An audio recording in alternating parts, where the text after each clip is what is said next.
उत्तराखंड सरकार अक्टूबर में निकाय चुनाव कराने का दावा कर रही थी, लेकिन जिस तरह से मॉनसून सत्र के दौरान नगर निगम संशोधन विधेयक प्रवर समिति को सौंपा गया, उसके बाद सवाल उठ रहे हैं और माना यह भी जा रहा है कि निकाय चुनाव में अब देरी हो सकती है।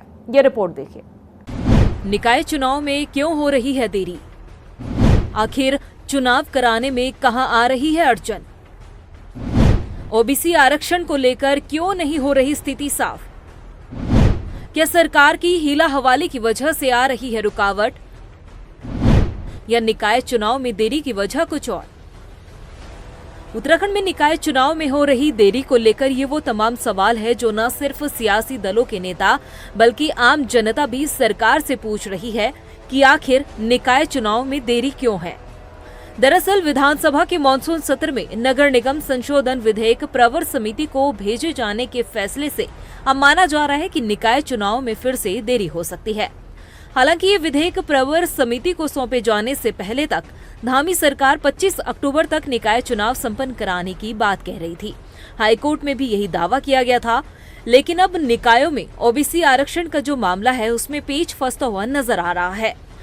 निकायों में ओबीसी आरक्षण दिए जाने को लेकर सरकार जो विधेयक मॉनसून सत्र के दौरान लेकर आई थी, उसमें सत्ता पक्ष के विधायकों ने भी कमियां निकाली, जिसमें बीजेपी के विधायक मुन्ना सिंह चौहान, प्रीतम सिंह पवार, दुर्गेश्वर लाल शामिल रहे।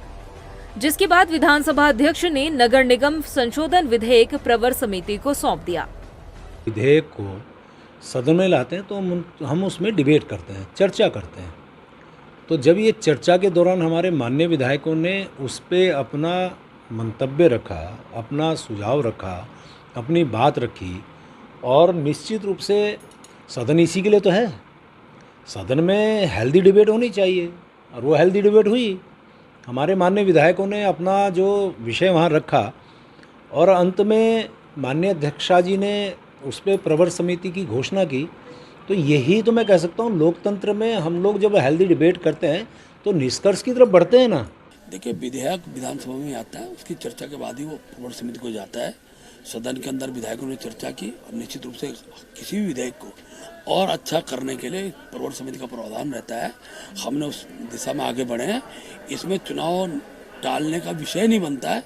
बहुत जल्दी प्रवर समिति अपनी रिपोर्ट देगी, विधानसभा का सत्र बुलाया जाएगा और हम ओबीसी आरक्षण के जो विधेयक है उसको सदन में पालन करेंगे। वहीं दूसरी तरफ निकाय चुनाव में हो रही देरी पर विपक्ष का ये कहना है कि सोची समझी साजिश के तहत सत्ता पक्ष द्वारा चुनाव में देरी की जा रही है।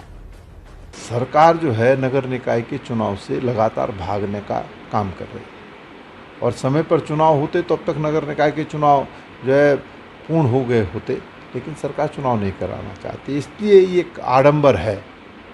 और जब क्या नाम पिछड़ी जाति का सर्वेक्षण हुआ तो मुझे नहीं लगा कि धरातल पर कहीं जाकर के सर्वेक्षण हुआ। विपक्ष के नेता शुरू से ही निकाय चुनाव में देरी का आरोप लगा रहे हैं।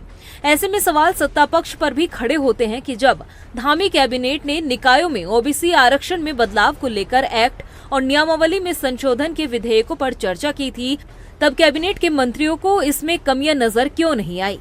खैर, ये मामला न सिर्फ प्रवर समिति के अधीन है बल्कि हाईकोर्ट में भी विचाराधीन है।